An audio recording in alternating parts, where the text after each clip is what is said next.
एक डॉक्टर के कमरे में सांप घुस गया।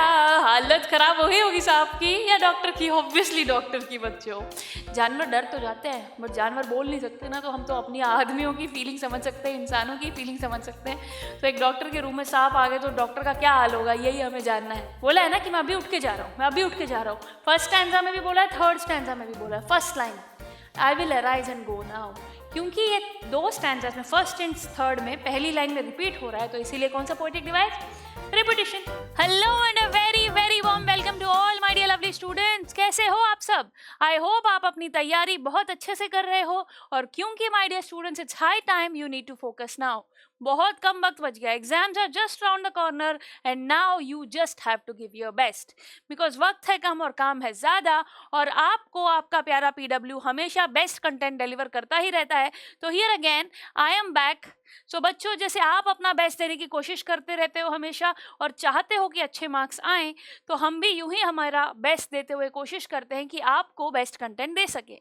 बट एक मेरी आपसे रिक्वेस्ट रहेगी बच्चों कि आप ना आलस में या फिर प्रोक्रेस्टिनेशन में मत रहे। कल कर लूंगा, कल कर लूंगा, कल कर लूंगा, वो कल कभी नहीं आता है। So my dear students, start focusing, start concentrating. वक्त बहुत कम है, हर दिन को बेस्ट वे में यूटिलाइज कीजिए, वरना मन में ये बात रह जाएगी, पछतावा रह जाएगा, काश मैं पहले ये काम कर लेता, काश मैं वो पढ़ लेता, काश मैं पोएटिक डिवाइसेस रिवाइज करके चला जाता तो पेपर में क्वेश्चन अटेम्प्ट कर पाता, काश काश काश काश अगर ऐसा हो जाता तो मेरी जिंदगी कहाँ से कहाँ हो जाती। तो never have regrets in life. तो अगर आप चाहते हैं कि कोई भी रिग्रेट ना हो तो बस एक ही काम करना, सिंपल सा, जस्ट गिव योर बेस्ट। हर दिन को बेस्ट यूटिलाइज करो बच्चों। इसी पॉजिटिव नोट के साथ आपकी प्यारी पूजा मैम आज के लेक्चर को शुरू कर रही है, और आज क्या कुछ है खास, बहुत इंटरेस्टिंग है बेटा। एक पोएम और एक लेसन। जी हाँ, हम 1 पोएम एंड 1 लेसन को आज फिनिश करने वाले हैं। और पोएम बॉडी ही इंटरेस्टिंग सी है, छोटी सी पोएम है, बस 3 ही स्टैंजास की है, पर उसमें भाव इमोशन बड़ा गहरा है। पोएट ने बहुत बढ़िया तरीके से अपने मन की फीलिंग बताई है। सो कौन सी है ये poem? The lake isle of Innisfree. जितना मुश्किल पोएम का नाम है उतनी मुश्किल ये पोएम नहीं है, बिल्कुल चिंता ना करें। बहुत सुंदर सी पोएम है, the lake isle of Innisfree, nature से जुड़ी हुई पोएम है। पहले हम इस पोएम को फिनिश करेंगे और फिर बारी आएगी हमारे लेसन की, जो कि है the snake and the mirror. बड़ी इंटरेस्टिंग सी है ये कहानी, तो चलिए जानिए इसे पूजा मैम की जबानी। शुरू करते हैं हम आज का लेक्चर। और जैसे कि मैंने कहा, सबसे पहले पोएम कवर की जाएगी, और जब हम इस पोएम को पढ़ेंगे ना बच्चों, तो इस पोएम में हम देखेंगे, जैसे कि मैंने कहा, कितने स्टैंजास हैं, 3 स्टैंजास है। तो तीनों स्टैंजास की प्रॉपर एक्सप्लेनेशन मैं आपको पॉइंट वाइज दे दूंगी कि दिमाग में बात फिट हो जाए। ये सेंटेंस पेपर में लिखाओगे तो बढ़िया हो जाएगा, ठीक है। पॉइंट वाइज इंपॉर्टेंट पॉइंट्स हर स्टैंजा के मैं आपको एक्सप्लेनेशन में बता दूंगी। फिर हम central idea of the poem जानेंगे, एग्जैक्टली ये पोएम में पोएट कहना क्या चाह रहे हैं, तो डिटेल में इस पोएम को हम समझने वाले हैं। और फिर बारी आएगी इस लेसन की। इस लेसन की सारी इंपॉर्टेंट डिटेल्स मैं आपको प्रेजेंट करूंगी बच्चों, और जब आपको लगेगा कि हाँ मुझे ये लेसन अच्छे से समझ आ गया है, सारी डिटेल्स याद हो गई हैं, हमने अच्छे से समराइज कर लिया है, रिवाइज कर लिया चीज़ों को, तब एग्जामिनेशन पॉइंट ऑफ व्यू में जो बहुत काम आता है, जैसे कहा जाता है कैरेक्टर स्केच, वो भी मैं आपको प्रोवाइड करूंगी। जब मैंने कहा कि लिटरेचर का जो लेसन होता है उसके कैरेक्टर स्केच से बहुत हेल्प होती है, तो पोएम जब भी हम पढ़ते हैं पोएटिक डिवाइसेस तो करने ही पड़ेंगे। तो यस माय डियर स्टूडेंट्स, इस पोएम के हम पोएटिक डिवाइसेस भी आज कवर करेंगे। तो 100 बात की एक बात यह है कि इन एंड आउट दोनों ही लेसन्स को अच्छे से फिनिश कर लेना है। एक है लिटरेचर में प्रोस पार्ट से और एक है पोएट्री पार्ट से। तो चलिए फिर बिना देर करे शुरुआत करते हैं पोएम की, जो कि है the lake isle of Innisfree. 3 ही स्टैंजास है बेटा इस पोएम में, 4-4 लाइन का एक स्टैंजा है। पहले स्टैंजा को पढ़ते हैं और फिर उसको समझने की कोशिश करते हैं। जो मैंने कहा कि 12 लाइंस की इस पोएम को पहले हम पढ़ना शुरू करते हैं। तो सबसे पहले बेटा, जब पोएम को पढ़ने चलो, शुरू करो, तो कभी भी पोएट को ना भूलो। Yes, always remember the name of the poet. कई बार बच्चे डाउट पूछते हैं, मैम पोएट का नाम पढ़ना पड़ेगा क्या, रटना पड़ेगा? जी हाँ, किसी भी पोएम का पोएट का नाम एग्जाम में पूछा जा सकता है, और आप बोलो नहीं पूछा गया फॉर एग्जाम्पल, बट जब आप उस पोएम में से सवाल आता है, आंसर में पोएट का नाम लिखोगे तो बड़ा ही अच्छा रहेगा, काफी इंप्रेस हो सकता है आपसे एग्जामिनर, ठीक है। तो इस टिप के साथ मैं आगे बढ़ती हूँ और बताती हूँ कि इस पोएम के पोएट कौन है। तो इस पोएम के पोएट का नाम है बेटा W.B. Yeats, William Butler Yeats. William Butler Yeats, YEATS। बहुत फेमस पोएट है ये, ठीक है। बहुत सालों पहले इन्होंने ये पोएम लिखी थी और बहुत ही फेमस पोएट है ये। तो चलिए जानते हैं कि डब्ल्यू.बी. ईट्स ने the lake isle of Innisfree में क्या कहने की कोशिश की है। इस पोएम में ना वो अपनी एक दिल की इच्छा पूरी करना चाहते हैं। भाग दौड़ वाली ज़िंदगी में जहाँ शोर शराबा हर तरफ है, वहाँ पर उनके मन में एक फीलिंग, एक इच्छा जागी है कि काश मैं वहाँ चला जाऊँ जहाँ सुकून हो, मुझे खुशी मिले, मैं तन्हा अकेला आराम से रह सकूँ। तो ऐसी इच्छा सबके मन में आती है ना कि इस भागदौड़ वाली ज़िंदगी से कहीं दूर चले जाएं, हमारे गांव चले जाएं हम। ऐसे वैसे ही इस बंदे को भी वो फीलिंग आ रही है और वो डिस्क्राइब कर रहा है कि मैं अगर वहाँ चला जाऊँ जहाँ से मैं पला बड़ा हूँ, जो जगह मुझे पसंद है, तो वहाँ मैं कितना अच्छा फील करूँगा। वहाँ सुबह कैसी होगी, शाम कैसी होगी, रात कैसी होगी, कितना सुंदर दृश्य होगा, वहाँ पे कितना अच्छा मैं फील करूँगा। तो इसी बारे में ये पोएम है। तो चलिए स्टैंजा वाइज पोएम को जानते हैं। तो पहला स्टैंजा की पहली लाइन यहाँ तक है बेटा, I will arise and go now and go to Innisfree. अभी मैं उठूंगा और चला जाऊंगा, कहाँ जाऊंगा? To Innisfree. तो पहली लाइन में ये क्या कह रहे हैं? I will arise and go now and go to Innisfree. तो उनके मन में एक ख्याल आ गया, मैं अभी उठूंगा, जाऊंगा इनिसफ्री। इनिसफ्री एक आइलैंड का नाम है बेटा, जहाँ से ये बिलोंग करता है, ठीक है। So and a small cabin build there of clay and wattles. मैं वहां जाकर अपना एक छोटा सा घर बनाऊं। बोलते ना, मैं अपने जिंदगी बिताऊंगा एक छोटी सी कुटिया में अपने मनपसंद जगह पे। तो ये वही चाह रहे हैं, okay. So he wants to have a small house, एक कॉटेज उन्हें बनाना है, कैबिन बनाना है छोटा सा, मेड ऑफ वैटल्स। ऐसे ऐसे काइंड ऑफ, इसको बोलते हैं वैटल्स, समझ गए आप? क्ले एंड वैटल से बना हुआ मैं एक छोटा सा मेरा घर बनाऊंगा और मैं वहां रहूंगा। और वहां पर फिर खाने पीने का जुगाड़ कैसे होगा? तो बोलते हैं ना, फसल, खेती। 9 bean rows will I have there, a hive for the honey bee. तो वहां पर खाने के लिए बीन्स के बीन्स का मैं वो कर दूंगा, 9 बीन रोज होंगे। और शहद, हनी हनी के लिए मैं वहां पर हनी बी हाइव लगा दूंगा। वहां पर जो मधुमक्खी का जो छत्ता होता है उससे मैं हनी ले लूंगा, okay. So and live alone in the bee loud glade. और मैं अचानक से नहीं बल्कि आराम से वहां रहूंगा। और बी लाउड ग्लेड मतलब वो जो बीज की साउंड आती है ना, वो सुनता रहे, आराम से सुकून से बैठूंगा। तो पहले स्टैंजा में आप समझ गए हैं, ये बंदा उठ के जाना चाह रहा है अभी के अभी इनिसफ्री। वहां पे अपने बढ़िया सा अपना छोटा सा घर बनाएगा। वहां पर खाने पीने का बंदोबस्त उसने बीन से कर लिया है, ओके। और वहां पर मीठे के लिए हनी बी का जो छत्ता होता है, मधुमक्खी का छत्ता, बी हाइव होगा ही, वहां से काम चल जाएगा। और वहां पर वो अकेले आराम से सुकून से बर्ड्स की, बीज की आवाज़ के साथ अकेले वहाँ रहना चाहता है। तो पहले स्टैंजा में इन्होंने बताया कि वो अभी उठकर कहाँ जाना चाहते हैं और कहाँ रहना चाह रहे हैं। फिर वहाँ पर वो क्यों जाना चाह रहे हैं, क्या मिलेगा वहाँ पर। सेकेंड स्टैंजा में बताया गया है, and I shall have some peace there. वहाँ पे क्या मिलेगा? मुझे सुकून मिलेगा। For peace comes dropping slow. और सुकून, शांति, आराम से स्लोनेस में मिलती है, भागम भाग में नहीं मिलती, राइट। फिर dropping from the wheels of the morning to where the cricket sings. सुबह सुबह जब घूंघट उठेगा, सूरज उगेगा, तब वहां पर क्या दिखेगा? Cricket sings. क्रिकेट एक बर्ड होता है बेटा जो गाता है, ठीक है। जैसे कोयल कुकू करती है, वैसे क्रिकेट सिंग करता है सुबह सुबह, जो आवाजें आती है, ठीक है, बर्ड्स गाते हुए। फिर उन्होंने बताया कि सुबह कैसी होगी उनकी, जो घूंघट उठेगा, ओके, घूंघट उठेगा, चांद चला जाएगा और सूरज जब उगेगा तो अब आवाज आएगी वहां पर, क्रिकेट विल सिंग। क्रिकेट एक बर्ड है जो सिंग करता है, ठीक है, क्रिकेट सिंग्स। और फिर बात आएगी मिडनाइट की। वहां पर midnight, there midnight's all a glimmer. आधी रात को तारे टिमटिमाएंगे, चमकेंगे। ग्लिमर मतलब चमकना, एक शाइन, एक चमक होती है जो पूरे आसमान में तारे टिमटिमाते हो, कितना सुंदर लगता है, राइट। एंड आफ्टरनून कैसे होगा? And Noon a purple glow, ठीक है। और आफ्टरनून कैसे होगा? पर्पल ग्लो होगा उसमें। And evenings full of the linnet's wings. और इवनिंग क्या होगा? जो लिनेट्स, तो उनके विंग्स नजर आएंगे आपको हर जगह, मतलब बर्ड्स उड़ते हुए नजर आएंगे। तो यहाँ पर जब वो इनिसफ्री में चला जाएगा, वहां पर उसको सुकून मिलेगा।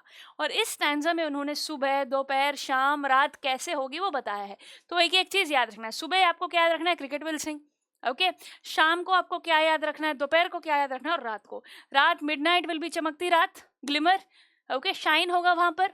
दोपहर की बात करें तो पर्पल ग्लो होगा वहां पर इन द नून।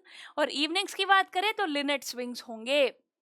लिनेट्स एक तरह के बर्ड्स होते हैं बेटा जिनके विंग्स, बर्ड्स अपने घर वापस जा रहे होते हैं तो बहुत सारे बर्ड्स एक साथ नजर नहीं आते, तो शाम को स्काई लिनेट्स विंग से भरा होगा। तो ये स्काई को डिस्क्राइब कर रहा है कि सुबह कैसे होगा, दोपहर को कैसे होगा, शाम को कैसे होगा और आधी रात को कैसे होगा। और वहां उसे क्या मिलेगा? सुकून, पीस। समझ रहे हैं बेटा? तो सेकेंड स्टैंजा में ये बताया गया। थर्ड स्टैंजा चलते हैं। I will arise and go now. मैं अभी उठूंगा और जाऊंगा। For always night and day. I hear the lake water lapping with low sounds bye the शोर. दिन हो या रात हो, हमेशा ना मेरे कानों में आवाज गूंज रही है. किसकी? वाटर के वेव्स की. With the sounds at the shore. जब जैसे ही तेज बहाव आता है पानी का किनारे की तरफ, जो आवाज आती है ना वेव्स के बहने की, वो आवाज इसके दिन रात कानों में गूंज रही है. इसको ऐसा लग रहा है वो वेव्स पुकार रहे हैं उसे, and he wants to go there. While I stand on the road way और ऑन द पेवमेंट्स ग्रे. मैं एक शहर में फुटपाथ पर खड़ा हूँ, ठीक है, ऑन द रोड वे में खड़ा हूँ, जहाँ पर फुल ऑन भीड़ भड़ाका है. मुझे मेरे दिल से वो आवाज आ रही है. I hear it in the deep heart score. मेरे दिल के अंदर से चीख चीख कर मुझे ये कहा जा रहा है, मुझे वो आवाज सुनाई दे रही है और मुझे अपनी ओर बुला रही है. ऐसा होता है ना बेटा, जब when you're very hectic life, बहुत शोर शबा और राबा हो रहा है, बहुत रूटीन में जिंदगी चल रही है, तो हर इंसान सुकून चाहता है, खुशी चाहता है. और वही खुशी W.B. यीट्स भी चाह रहे थे. तो एक बेसिक आइडिया आपको तीनों स्टैंजास का लग गया है. तो अब मैं आपको बताऊंगी स्टैंजा वाइज आपको क्या क्या याद रखना है. ठीक है, छोटी सी पोएम है तो चिंता करने की जरूरत नहीं है, वन बाय वन. तो सबसे पहले ये जो इनिसफ्री है, ये है क्या भाई? मैम आपने कहा था lake isle of Innisfree, right? तो इनिसफ्री क्या है? Is an uninhabited island in Ireland. तो इनिसफ्री क्या है? इनिसफ्री है आयरलैंड का आइलैंड, जिस आइलैंड पर ये जाना चाहता है. समझ गए आप? आइल मतलब बेटा उसकी गली. आइल मतलब गली. जैसे आप यहाँ सुनते होगे the lake isle of Innisfree, आपने देखा होगा एयरपोर्ट्स में, फ्लाइट्स में ये यूज होता है. आइल सीट चाहिए आपको, खुली खुली गली होती है वहाँ पर, मतलब थोड़ी सी स्पेस ज़्यादा होती है वहाँ पर. तो समझो ये वहाँ अपनी इनिसफ्री की, जहाँ पर लेक वो है, वहाँ पर वो उसकी गली जाना चाहता है, अपनी सुकून भरी गली में वो जाना चाहता है. समझ रहे हो आप? सो इनिसफ्री क्या है, सब समझ गए हो बेटा? जैसे कि मैंने कहा वो एक आइलैंड है. कहाँ का है? आयरलैंड का आइलैंड है. तो पोएम के नाम से अब मुद्दा समझ में आ गया आपको. क्यों इस पोएम का नाम the lake isle of Innisfree है? क्योंकि पोएट को यहाँ जाना है, क्योंकि उसको सुकून नहीं मिल रहा है वो जहाँ पर है वहाँ पर. उसको दिल से दिन रात हमेशा एक आवाज़ आ रही है, और वो आवाज़ क्या है? जैसे कोई उसको पुकार रहा हो. और कौन पुकार रहा है? ये लेक की वेव्स उसे पुकार रही है. समझ रहे हैं आप? तो पहले स्टैंजा पे पोएट क्या डिक्लेयर कर रहे हैं? That he will arise and go to Innisfree. अभी मैं उठूंगा और इनिसफ्री चला जाऊंगा. वहां पर क्या करेगा? जाकर एक छोटा सा कैबिन बनाएगा, अपना छोटा घर होगा वहां पर उसका. The cabin will be made of clay and waters. किससे बने होंगे कैबिन? या फर्स्ट स्टैंजा में यही याद रखना है. इजी पीजी लेमन स्क्वीजी ना, कोई दिक्कत नहीं. समझ गए हो ना आप? यस, बहुत ही बढ़िया. तो वो इनिसफ्री जाएगा, वहां पर अपना एक छोटा सा घर बनाएगा. उसका जो घर होगा वो क्ले और वाटल से बना होगा. और खाने पीने का जुगाड़ कैसे होगा वो चलिए मैं आपको बता देती हूँ. There he will have 9 bean rows and a beehive. ये इसका खाने पीने का जुगाड़ है. ये मधुमक्खी का छत्ता, बीहाइव इसको बोलते बेटा. मीठा शहद यहाँ से आ जाएगा, और बीन रोज जो 9 बीन रोज है उससे बीन से इसका खाना पीना चल जाएगा. और वहां पर वो अकेला रहेगा. He live alone in the glade loud with the buzzing bees. मतलब आवाज किस चीज की गूंज रही होगी वहां पर? बजिंग बीस की, जो साउंड आती है वो. समझ रहे हो आप? सो पहले स्टैंजा में पोएट साफ साफ ये बता रहे हैं कि अब उसका क्या मन कर रहा है. उसको उठ के जाना है, इनिसफ्री जाना है. वहाँ पर अपना खुद का घर बनाना है, अपनी खुद के छोटा सा खेत सा होगा जिसमें बीन के रोज होंगे 9. और फिर वहाँ पर मधुमक्खी के छत्ते से वो अपना हनी निकाल लेगा, और वहाँ पर वो अकेले सुकून से रहेगा. वहाँ पर बीज की आवाज़ आती रहेगी. Clear everybody? पहले स्टैंजा से ये बात समझ गए हम. अब आगे बढ़ते हैं. वहाँ पर सेकेंड स्टैंजा में जो दे रखा है, वहाँ पर क्या मिलेगा उसको? He will have peace there. What he will have? He will have peace there. Clear everybody? Peace, शांति, सुकून. उसे ऐसा लगता है शांति, पीस उसको पता है किस में मिलेगी? When drops from the wheels of morning to where the cricket sings. तो सुबह सुबह जब घूंघट उठेगा, सूरज उगेगा, जैसे चांद चला जाता है और सूरज उगता है, तो ऐसे मतलब आसमान अपना घूंघट उठाएगा. ठीक है, समझ रहे हो आप? और वहां पर आवाज किसकी आएगी? Cricket will sing. तो यहाँ पर वही है, मॉर्निंग, आफ्टरनून, इवनिंग, मिडनाइट को डिस्क्राइब कर रखा है बस. वहां पर उसको पीस, शांति मिलेगी. ठीक है. Midnight there will be a glimmer. Noon is a purple glow. ठीक है. आफ्टरनून को क्या होगा? पर्पल ग्लो होगा. आधी रात को क्या होगा? ग्लिमर होगा. समझ रहे हो आप? सुबह सुबह क्रिकेट विल सिंग. समझ गए कि नहीं बेटा? तो आपको ये चीज़ें याद रखनी होंगी, ये पॉइंट्स लिखने पड़ेंगे। और शाम को क्या है, the evening is full of linnet's wings, मतलब बर्ड्स के जो विंग्स, बर्ड्स अपने घर, अपने क्या बोलते हैं उसको, अपने नेस्ट में वापस चले जाते हैं ना शाम को, अपना खाना वाना लेकर घूम फिर कर। तो पूरी शाम को क्या नजर आएंगे, लिनेट्स के विंग्स नजर आएंगे। समझ रहे हो बेटा जी? सेकेंड स्टैंजा में से भी क्या समझना है, समझ गए, बहुत इजी। अब आगे बढ़ जाते हैं थर्ड स्टैंजा की तरफ। और यहाँ पर पोएट डिक्लेयर करते हैं, मैं उठूंगा, जाऊंगा इनिसफ्री, मुझे जाना है इनिसफ्री, क्योंकि ऑलवेज, दिन रात, always he hears the sound, किसकी sound, hears the lake water lapping by the shore. Lake का जो पानी है उसको लग रहा है कि जो किनारे की तरफ आ रहा है, तो जैसे वो पानी एकदम से आता है किनारे की तरफ, जो आवाज आती है वो आवाज दिन रात उसके कानों में गूंज रही है। और जब वो शहर में खड़ा होके, when he stands in the city but he hears a sound from the core of his heart, वो शहर में खड़ा है, शोर शराबे में फुल ऑन, आप पता है शहर की लाइफ कैसे होती है, और वो अपनी जगह जाना चाहता है, क्योंकि उसके अंदर से, दिल के कोर से, अंतर मन से, जिसे हम कहते हैं कोर ऑफ द हार्ट, ठीक है, कोर ऑफ हिज हार्ट, यानी कि अंतर मन से ये आवाज आ रही है कि मुझे अब बस जाना है, मुझे सुकून चाहिए, सुकून भरी लाइफ चाहिए, पीसफुल लाइफ चाहिए। Clear everybody? आई होप आप चीज़ों को समझ गए हो, कोई डिफिकल्टी नहीं है। तो एग्जैक्टली बेटा इस मेन पोएम का सब्सटेंस को समझते हैं, मतलब इसके मेन थीम लगा सकते हो आप, इसके मेन मुद्दे को अपने को समझना होगा। सो पोएट यहाँ पर, he wants to build a small cabinet in free, he will build it with natural materials, wattles और क्ले। उसको बड़ा सा मकान नहीं चाहिए, बंगला नहीं चाहिए, बस वैटल्स और क्ले से एक छोटी सी झोपड़ी, एक छोटा सा कॉटेज बनाना है उसको, एक छोटा सा cabin. He will live there alone, यहाँ पर ये अकेला रहना चाहता है, he will live there alone, यहाँ पर ये बंदा अकेला रहना चाहता है। आई होप आप समझ गए हो, right? He will live there alone, he will live there alone, he will find peace on the lake, वहां पर उसको पीस मिलेगा। और पीस कैसे होगा, तो peace will drop from the morning, सुबह से ही उसको सुकून फील होगा। क्यों? क्योंकि सुबह सुबह द ब्यूटीफुल मॉर्निंग कैसी होगी, क्रिकेट सिंग्स करेंगे, ब्यूटीफुल मिडनाइट, टिमटिमाते सितारे होंगे, बहुत ही बढ़िया, दोपहर को पर्पल ग्लो होगा, शाम को बर्ड्स की विंग्स, इतने सारे बर्ड्स जाते हुए दिखेंगे उसको। So the poet needs just a garden and a beehive from sustenance, तो उसको वहाँ रहने के लिए, सस्टेन करने के लिए, जीने के लिए उसको ज़्यादा कुछ चाहिए ही नहीं, बस एक छोटा सा घर, एक छोटा सा गार्डन, बस, और कुछ नहीं चाहिए। ही डिटरमाइंस टू लीव इमीडिएटली, वो अभी के अभी छोड़ना चाहता है इस जगह को, he wants to leave immediately, because even when he stands on a road or a city pavement, उसको अभी के अभी जाना है, क्योंकि जब वो शहर के रोड पे खड़ा होता हो ना, जब खड़ा होता है तब भी उसके अंदर मन से आवाज आ रही है। What does he here, he hears the lapping of the lake waters in his heart, उसके अंदर मन से आवाज आ रही है, जैसे कि वो जो लैपिंग है ना, पानी की तेज वेव्स जब आती है किनारे को, शोर को टच कर जाती है, तो जो आवाज आती है वो आवाज उसको बुला रही है, ऐसा उसको लग रहा है। आई होप बेटा आप सबको अच्छे से बात समझ में आ गई है, मेन पोएम का मुद्दा आप समझ गए हो, सब्सटेंस समझ गए हो इस पोएम का।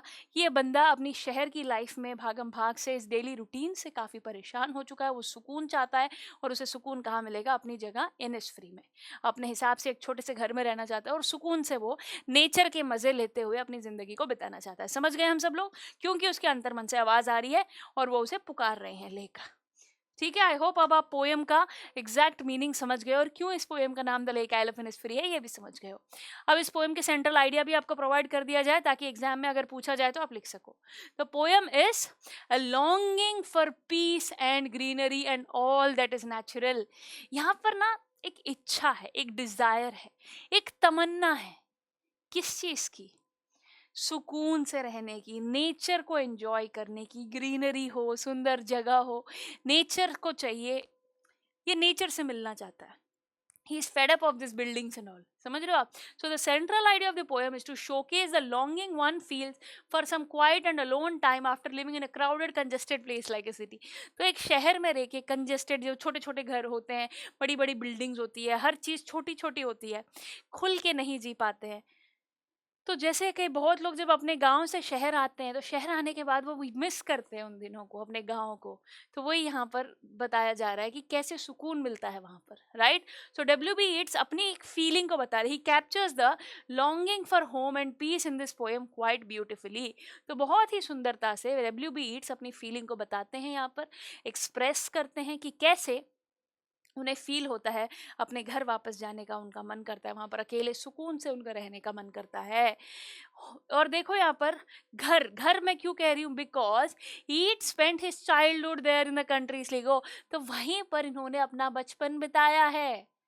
समझ रहे हो आप? To which Innisfree belongs to, Innisfree जहाँ पर है ना, उसी शहर में इसने अपना बचपन बिताया है, वहीं पर उसी आइलैंड के पास।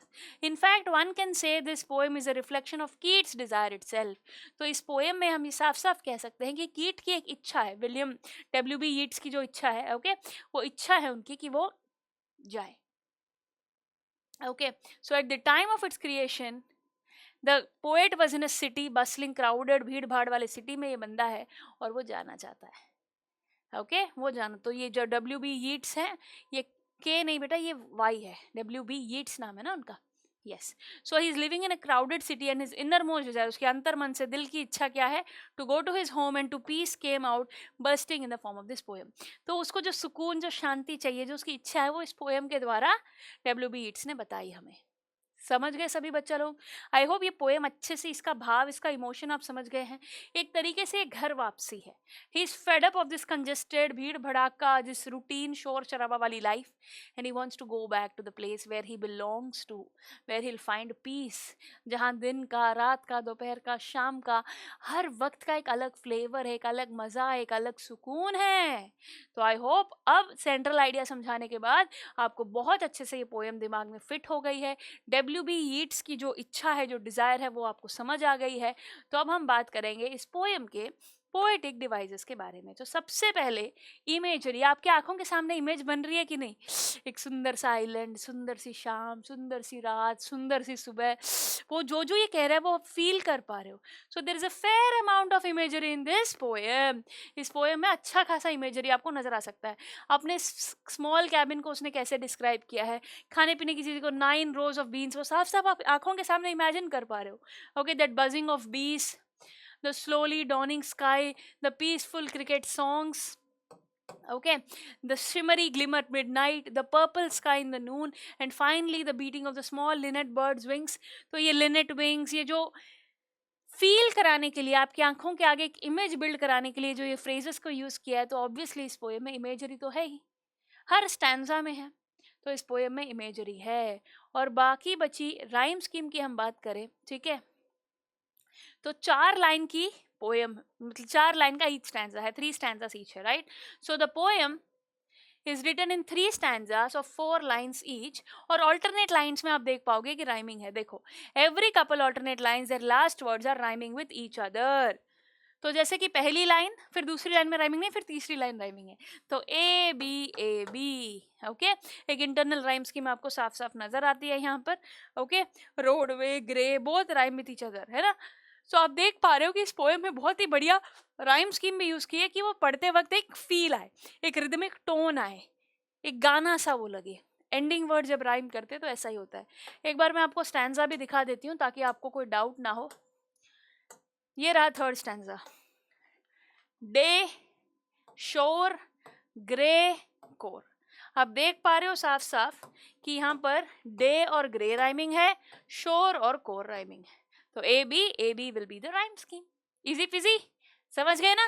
तो राइम स्कीम बनाना सभी बच्चों को आता है, जिनको नहीं आता है देखो बेटा, डरने की जरूरत नहीं है। पोएम में जो राइम स्कीम आपको बनानी है उसको आपको रटने की जरूरत बिल्कुल भी नहीं है। पेपर में अगर आपको राइम स्कीम पूछना है ना, तो ये स्टैंजा जरूर प्रोवाइड किया जाएगा जिस स्टैंजा की राइम स्कीम वो जानना चाह रहे हैं। Clear everybody? समझ रहे हैं हम लोग कि आपको राइम स्कीम अगर पूछनी है ना पेपर में तो स्टैंजा जरूर देंगे, तो बिल्कुल भी चिंता करने की जरूरत नहीं है। ठीक, चलिए आगे बढ़ते हैं। तो हमने राइम स्कीम क्या होती है जान ली, कैसे राइम स्कीम बनाता है ये भी मैंने आपको बता दिया। अब हम चलते हैं अगले पोएटिक डिवाइस की तरफ, और वो है रिपीटिशन। रिपीटिशन क्या होता है बेटा? जब कोई चीज को रिपीट किया जाए। अब इस पोएम में आपने देखा होगा 2 बार उसने बोला आई will arise and go now, बोला है ना कि मैं अभी उठ के जा रहा हूँ, मैं अभी उठ के जा रहा हूँ। फर्स्ट स्टैंजा में भी बोला है, थर्ड स्टैंजा में भी बोला है, फर्स्ट लाइन में आई will arise and go now. क्योंकि ये 2 स्टैंजास में, फर्स्ट एंड थर्ड में, पहली लाइन में रिपीट हो रहा है, तो इसीलिए कौन सा पोएटिक डिवाइस? रिपीटिशन। कौन सा पोएटिक डिवाइस बच्चों? रिपीटेशन। और बेटा आप सभी जानते हो जब कॉन्सोनेंट साउंड रिपीट होता है स्टार्टिंग ऑफ द वर्ड्स में तो उसे हम क्या कहेंगे? एलिट्रेशन। तो इसमें एलिट्रेशन भी यूज्ड है बेटा। बताऊं कहाँ पर? देखिएगा जरा। Lake water lapping with low sounds, ल ल ल, लेक लैपिंग लो। स्टार्टिंग में देखो एल क्या है? कॉन्सोनेंट है, कॉन्सोनेंट साउंड रिपीट हो रहा है ना, तो hence it will be called as alliteration. ये लाइन देके आपको पूछेंगे पेपर में कि आपको बताना है कि कौन सा पोएटिक डिवाइस यूज्ड है, तो आप बड़ी आसानी से देखोगे कि भाई ये तो ल ल ल रिपीट हो रहा है 3 बार, इसीलिए ये होगा एलिट्रेशन। क्या होगा ये? एलिट्रेशन। समझ रहे बच्चों हम? राइट। रिपीटिशन तो बहुत आसान है, नाम से ही समझ गए। एलिट्रेशन मैंने आपको बताया है कि कॉन्सोनेंट साउंड रिपीट होने को, repeating of the same consonant sounds, है ना, तो हेंस इट इज एलिट्रेशन। अब आगे बढ़ते हैं अगले पोएटिक डिवाइस की तरह। ये बहुत इंटरेस्टिंग है, पेपर में पूछने के बहुत ज्यादा चांसेस है, जो कि है मेटाफर। मेटाफर एक ऐसा पोएटिक डिवाइस होता है बच्चों, मेटाफर एक ऐसा पोएटिक डिवाइस होता है जिसमें कंपैरिजन होता है। क्या होता है? कंपैरिजन। कंपैरिजन, अब आप जैसे कि मैं बोलूँ she is as sweet as sugar, तो यहाँ पर मेटाफर नहीं सिमिली यूज्ड है, क्योंकि एज आ गया। और अगर मुझे मेटाफर यूज करना है, मैं बोलूँ शी इज अ चीता, अरे मैम ये तो लड़की है, चीता कैसे हो सकती है? पर यहाँ पर मैं शी इज अ चीता बोल के मैं ये कंपेयर करना चाह रही हूँ कि वो चीता की तरह तेज है। समझे कि नहीं समझे? Right my dear students. तो हेंस मेटाफर इस पोएम में कहाँ पर है? देखो, wheels of morning. The first one occurs in the line 2 of stanza 2. Wheels of morning might refer to the fog or dew one often experiences in green place. जो हरियाली वाली जगह होती है, जहाँ पर बहुत ज़्यादा ग्रीनरी होती है, वहाँ पर सुबह घूंघट, मैंने बोला घूंघट उठाना, मतलब वो जो फॉग, जो धुंध जो होती है वो उठेगी तभी तो सूरज नजर आएगा।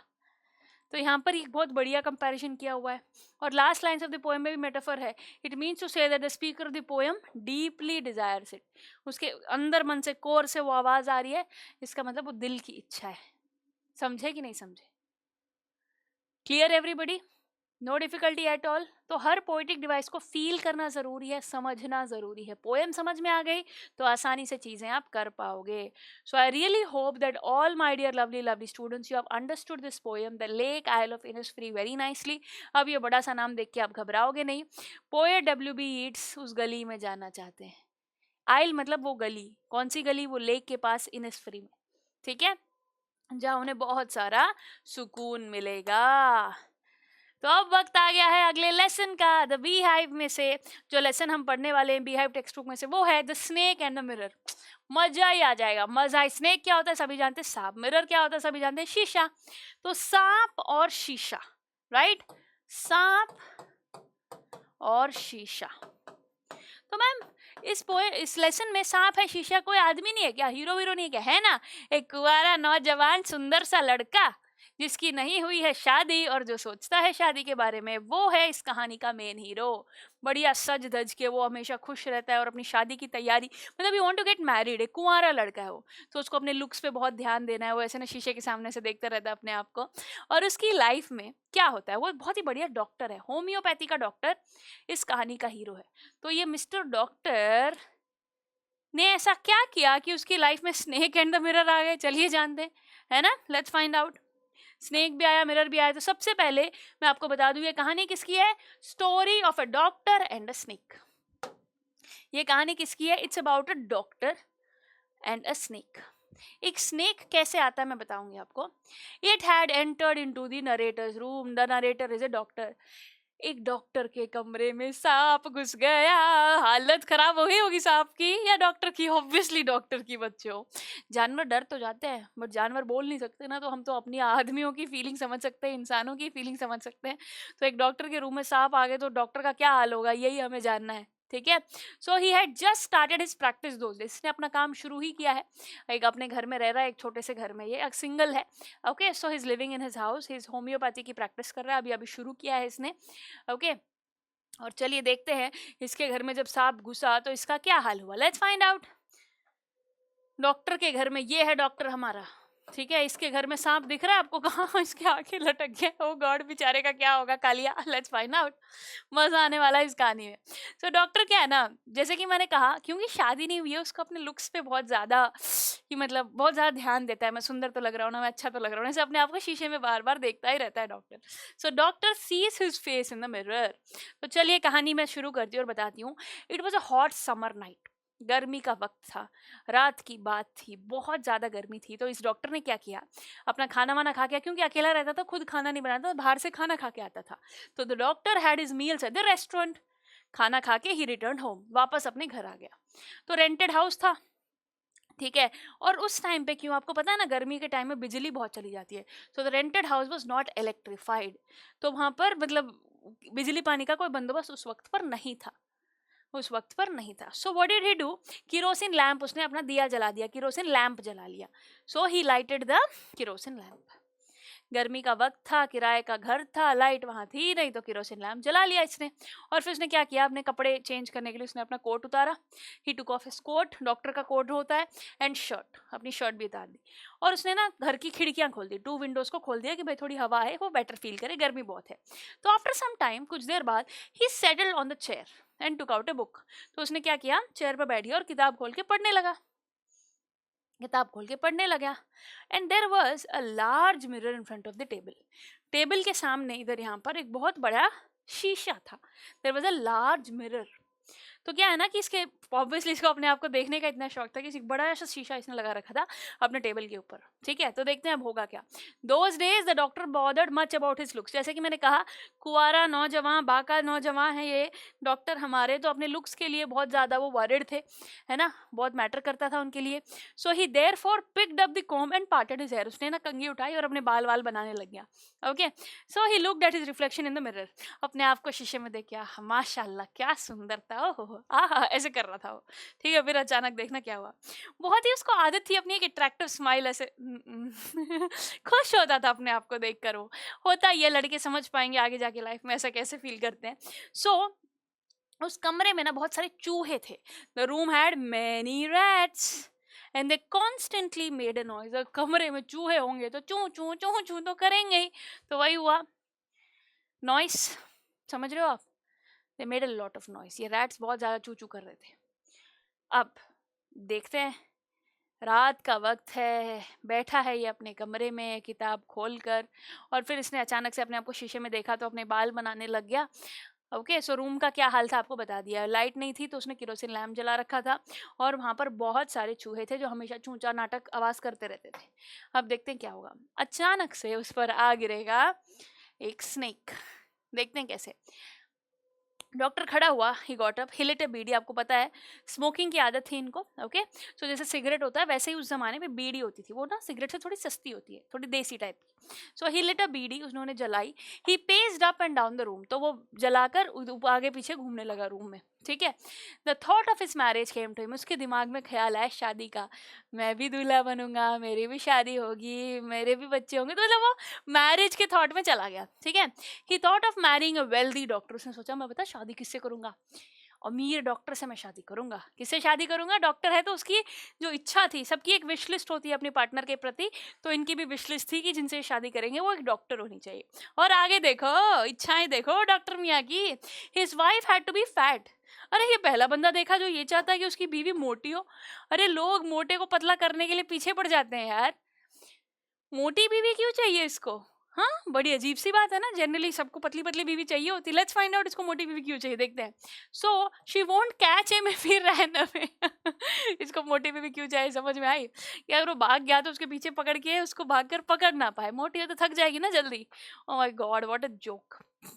सो भागेगा तो ये पकड़ ना पाए, इसीलिए उसको मोटी बीवी चाहिए। चलो ठीक है, so that she won't catch him if he ran away. फिर आगे बढ़ते हैं। उसने देखा अपने आप को बढ़िया, मतलब शादी का थॉट आया, इधर उधर घूम रहा था वो। ठीक है, सोचा कि भाई मेरी डॉक्टर बीवी होनी चाहिए, मोटी होनी चाहिए, ताकि मुझे पकड़ ना पाए जब मैं भाग जाऊं। और फिर ऐसे सोचते सोचते चलते चलते वो वापस आकर बैठ गया चेयर पर। और इस बार जब वो बैठा चेयर पर, he came back and sat at the table. The sounds of rats had stopped. उसने नोटिस किया कि अचानक से ना जो चूहे की चू चू चू चू चलती रहती थी वो एकदम चुप हो गई। ऐसा क्यों हुआ भला। वो कुछ सोच पाता, कुछ समझ पाता। एक डल थड़ छोटी सी हल्की सी एक आवाज आई, and you know what was it?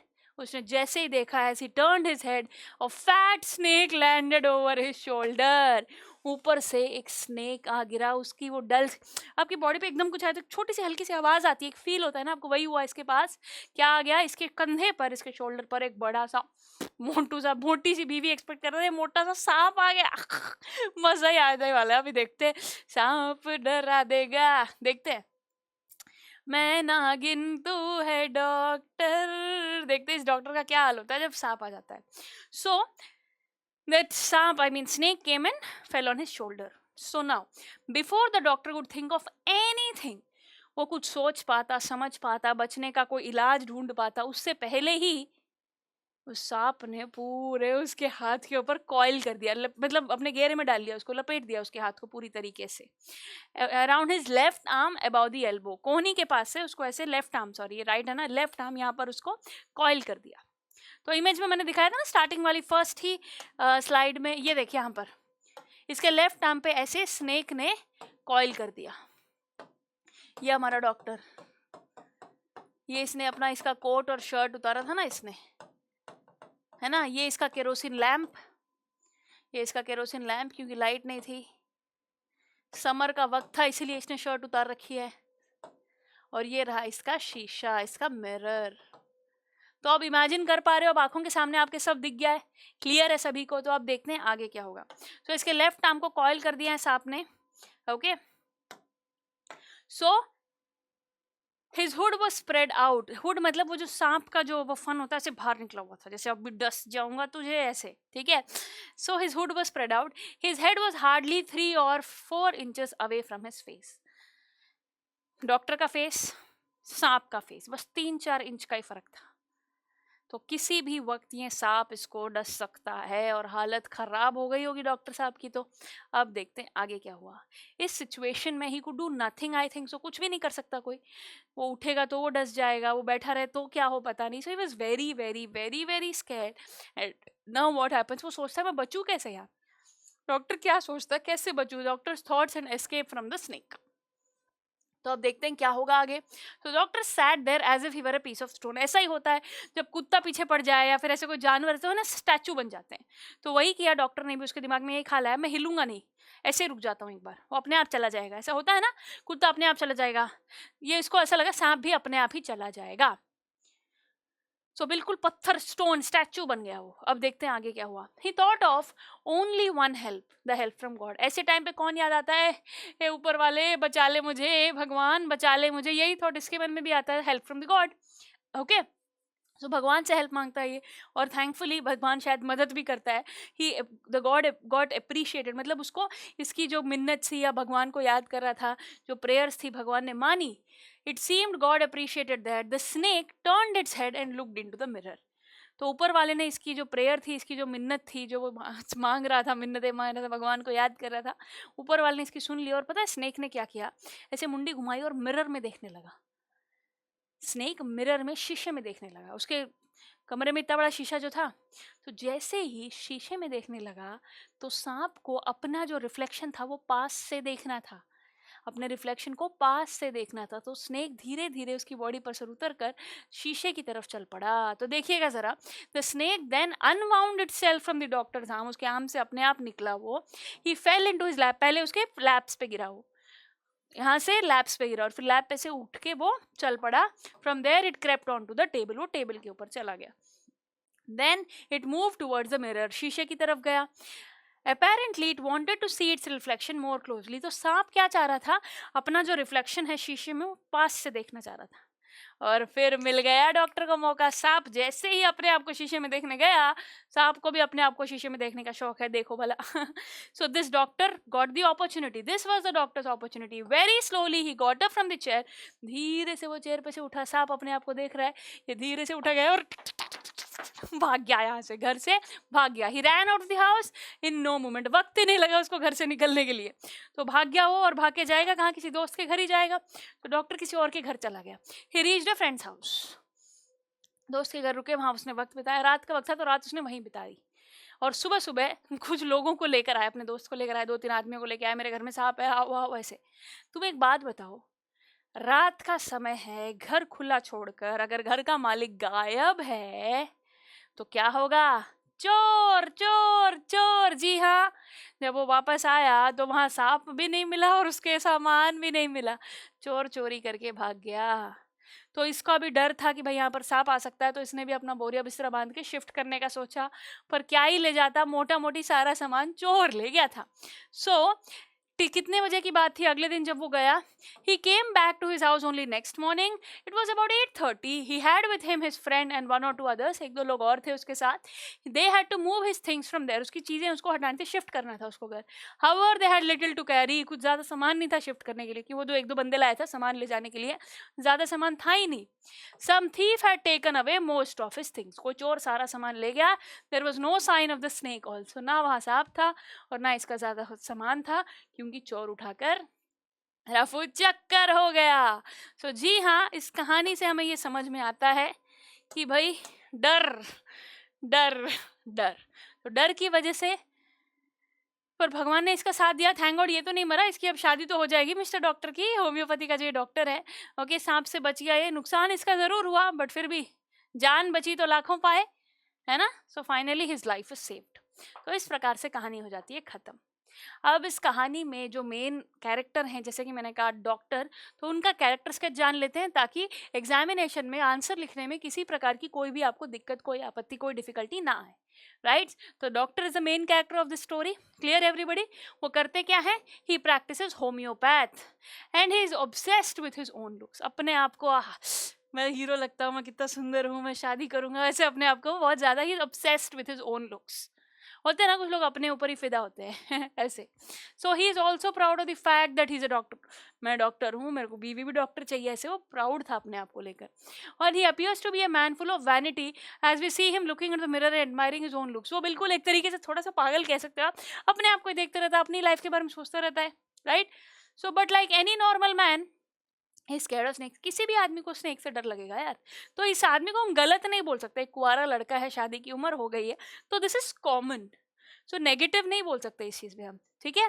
Snake से डरता था, और एक दिन जब इसके घर में स्नेक आ गया तो ये डरा और फिर फाइनली बच भी गया। When he sees the snake at just 4 inches from his face, अपने फेस से 4 इंच दूर जब ये सांप को देखता है तो ये बहुत डर जाता है। He is too scared to be moved. वो स्टोन की तरह, स्टैचू की तरह बैठ जाता है। And eventually he realise that he is just a mere human being and there is nothing that makes him superior.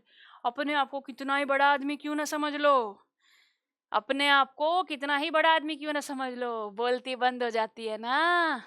आप कितने ही सुपीरियर अपने आप को समझो, एक्चुअली एग्जैक्टली वही ऊपर वाला सब देख रहा है। तो इट्स लाइक कैट, एक छोटी सी सिचुएशन ने देखो इसको भगा दिया, समझे कि नहीं आप।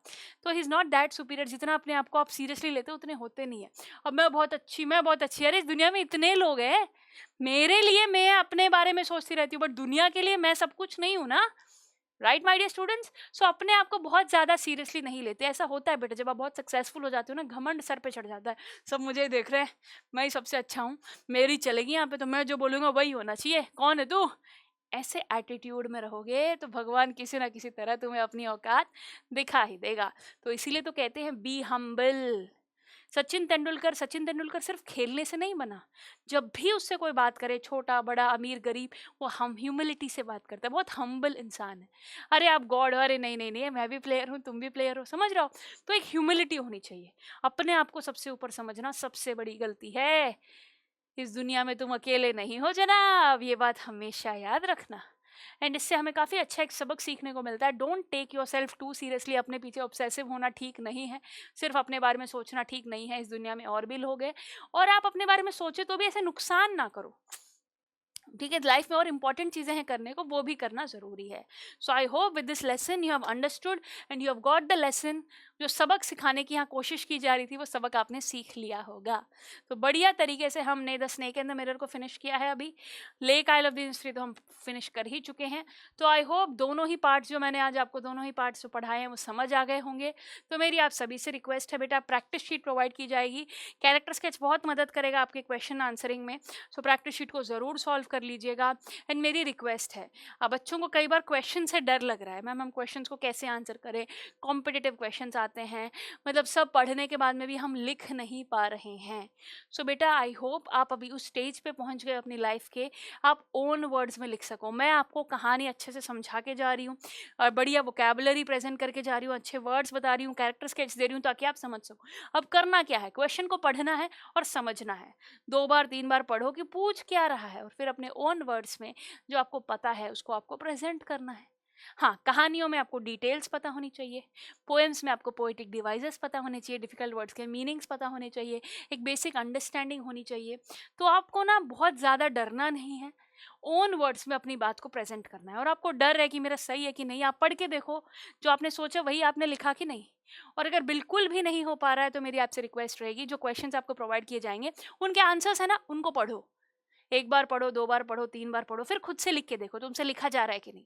जो बच्चे खुद से आंसर्स नहीं लिख सकते वो लिखे हुए सही आंसर्स को पढ़ें, समझने की कोशिश करें और फिर खुद से लिखें।